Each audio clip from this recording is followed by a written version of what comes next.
Hey guys, Paul here. So today I wanted to talk about a Yu-Gi-Oh phenomenon that I've been observing a lot more in the last couple of years. It's something that I also alluded to on Twitter, but I felt like bringing it to a full discussion in a video would be a really good thing. So basically, it's the sort of loss of the mid-core Yu-Gi-Oh player. And what I mean by that is this. So competitive Yu-Gi-Oh right now actually feels like it has kind of hit a bit of a fever pitch. Like people seem to be really enjoying, grinding the competitive YCS scene more now than ever. I see a lot of videos that are, kind of these niche nitty gritty, getting into the highly incredible specifics of like combo lines, where to use hand traps, things like that. And people seem to be enjoying the Malice and Ryziel format. And for the players that travel to these YCS events, playtest rigorously, they can afford the best cards, and that's not really an issue for them. They seem to be really enjoying competitive Yu-Gi-Oh right now, and this is good. I want to be clear that I think that this is a good thing. They're having fun with competitive Yu-Gi-Oh, and that's great. I'm not saying that there's anything wrong with that. On the other end, you've also got a lot of people who recently have been embracing older formats. Things like GOAT and Edison format come to mind. Some people also like to play Toss or Hat format as well. But basically these older snapshot formats. And you see it a lot, especially in content creation now. A lot more people are doing, some sort of a spin the wheel, wheeled GOAT, wheeled Edison. It's kind of expanded to include things like cubes and draft as well. And again, that's really cool. Getting to sort of take a dive back into these nostalgic old Yu-Gi-Oh times is great. There tends to be a lot of sort of popular viewership among casual and nostalgic fans there. So if you're a content creator, that's great. We did our Retro Rivals series with the Retro Pack, and that was a lot of fun. And you see a lot of content from that end of the spectrum as well. But what it feels like there isn't a lot of is a lot of interest and sort of almost maybe support for the mid-core Yu-Gi-Oh player, I call it. What is the mid-core Yu-Gi-Oh player exactly? Well, basically, this is this player who, they've played Yu-Gi-Oh for a really long time. They play at locals most weeks. They've been to a few regionals, and they do want to win, but they also kind of want to win with their favorites. They get enthusiastic or excited about anime decks or just some of their favorite decks getting new support. And even if their favorite deck isn't like super duper YCS level viable, they still want to do the best that they can with it. And they want to find content about that. They want to find places to play those decks.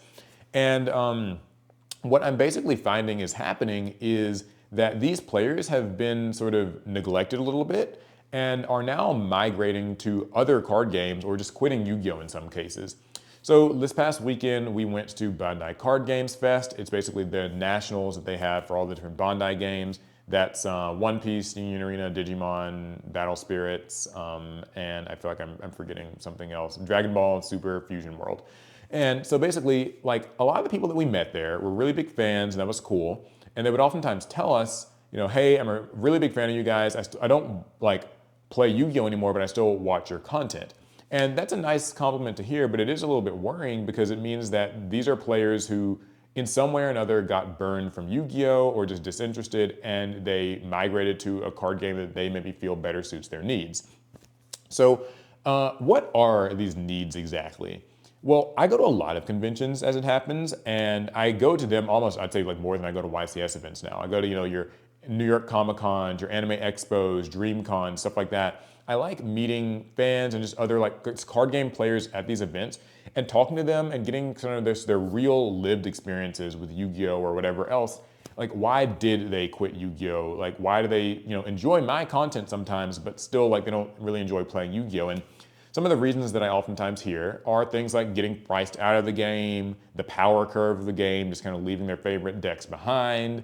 Maybe they quit because of pendulums or link monsters, or it's just something to do with Konami, right? There's a bunch of different things people will say about that. And I think that all those reasons are fairly valid to varying degrees. Like this is gonna, of course, from person to person, people quit at different times for different reasons. I'm not saying it always falls into one of those four categories. It could be other reasons why somebody might quit. But I think that what Yu-Gi-Oh seems to kind of have really lost at the end of the day, this is just in my opinion, you can weigh in, is it's just lost the middle ground.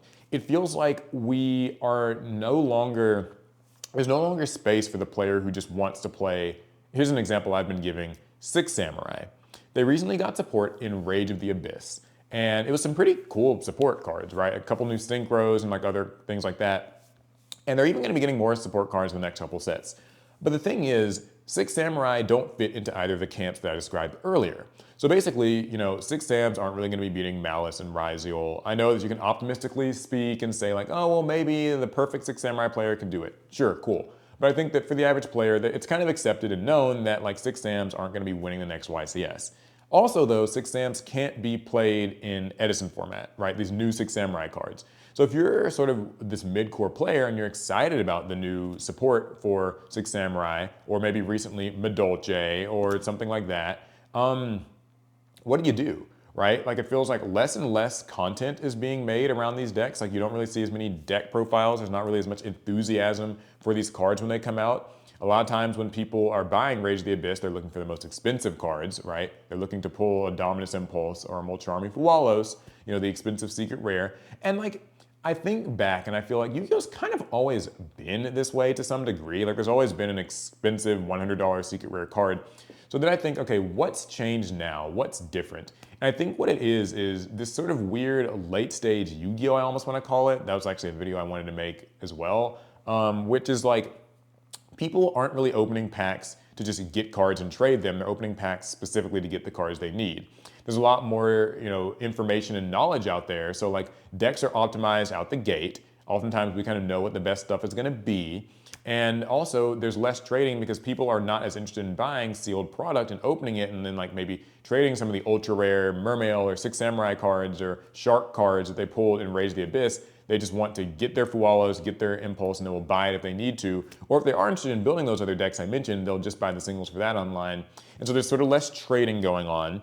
And like I said, the content kind of seems to be skewing more towards the hyper-casual, nostalgic end of things. So what do you do when you are just a mid-core Yu-Gi-Oh player interested in these sort of middle-of-the-road decks and there's nothing there for you? I don't want to say that it's completely hopeless. Like I feel like there are still Yu-Gi tubers and stuff who are making, a deck profile for these things or kind of combo bids for these things. I don't want to, say that that's not happening at all or sort of discredit their work.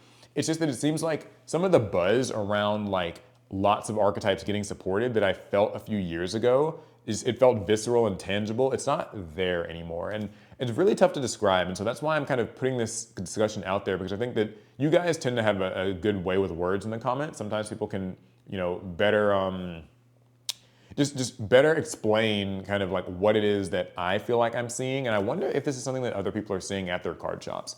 Because it does lead to the bigger issue maybe, which is that Yu-Gi-Oh is sort of bleeding players to a lot of these Bandai games. They are oftentimes seen as more accessible. They are oftentimes a little bit more affordable. Sometimes they have like better pricing and things like that, but I think that just the general thing is that the mid-core Yu-Gi-Oh player feels more seen and more recognized and maybe more cared for by these Bandai games. And it could also be Magic or Lorcana or something else. I'm not saying it's only those, but then maybe what Yu-Gi-Oh seems to be giving them. So yeah, I want people to weigh in. How do you feel about this? Do you think that this is a problem? Like what's changing here? What's caused it? I don't want this to be one of these videos where it's like, Yu-Gi-Oh is dying, right? I'm not saying that Yu-Gi-Oh is dying or it's dead, but I think that it's a phenomenon where like Yu-Gi-Oh is changing. And I think that maybe Konami should be aware of this. Maybe they're planning something. I think that there still needs to be like a mid-power level format where somebody can play new support cards for their Sharks or their Six Sams or the Madolche or whatever, because those can't be played in Edison, but like still with a power level where they're viable and don't have to deal with like, the current top tier decks. That's like one of the big things. There's other stuff too. I think that Yu-Gi-Oh could still use league systems. I still think the mixed rarity system could help with kind of enthusiasm around buying sealed product. But all in all, yeah, I don't want this to be like a Yu-Gi-Oh's dying, abandon all hope, jump ship. This isn't even me, to be clear. I'm not playing any of these other new like Bandai games and stuff like that. All right, like I still just play Yu-Gi-Oh pretty much exclusively. And I still like it. I like modern Yu-Gi-Oh. I don't mind like playing it, but I just think that these are, I've heard enough testimony now that it's a little bit worrying and maybe concerning. So yeah, let me know what you guys think down below in the comments. And I need to go now because the sunlight is just blaring at my face over here and I don't even know how I made it through this video, but I did. So yeah, weigh in the comments. Let me know what you think. I'll see you guys in the next one. Fast turn.